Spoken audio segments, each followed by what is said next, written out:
बिस्मिल्लाहिर्रहमानिर्रहीम। अस्सलामुअलैकुम नाज़रीन, मैं हूँ शहजाद मिर्ज़ा। आप देख रहे हैं हमारा यूट्यूब चैनल एक्सपोज न्यूज़।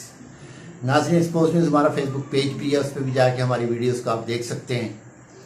नाज़रीन, वीडियो अच्छी लगा करे तो आप लाजमी इसको हक़ाइक़ पे करीब देखें, तो इसको जो है लाइक किया करें, शेयर किया करें और हमारा चैनल को सब्सक्राइब किया करें, क्योंकि कोशिश होती है आप तक हक़ाइक़ पे जो हक़ाइक़ पहुँचाना हमारा काम है कि हक़ाइक़ पे किया जाए।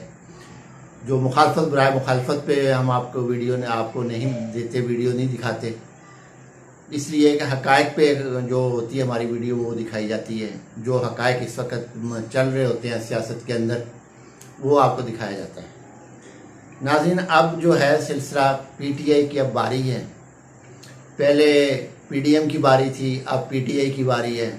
पीडीएम ने मुकम्मल तौर पे पाकिस्तान तहरीक इंसाफ को शट डाउन करने की कोशिश की, जिसमें वो बुरे तरीके से नाकाम हुई है और मुंह के बल गिरी है पीडीएम, क्योंकि वो शट डाउन नहीं कर सकी पाकिस्तान तहरीक इंसाफ को, ना माइनस इमरान खान कर सकी पाकिस्तान पीडीएम। तो नाज़रीन, इस वक्त जो है और भी जो मसले वो बात दूसरे व्लॉग में आपको बताएंगे।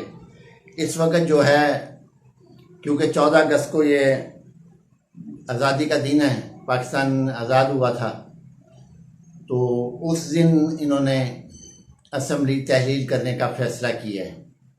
अब पता नहीं वो किस व्यू पे इन्होंने 14 अगस्त की तारीख ली है कि 14 को ही तहलील करनी है। पहले भी हो सकती थी, एक दिन बाद भी हो सकती थी। अब क्या मंतक है पीडीएम की कि 14 को ही ये असम्बली तहलील कर रहे हैं, ये भी एक सवालिया निशान है। तो नाज़रीन, इस वक्त जो है हल्का NA 2 सवात से JUI के बड़े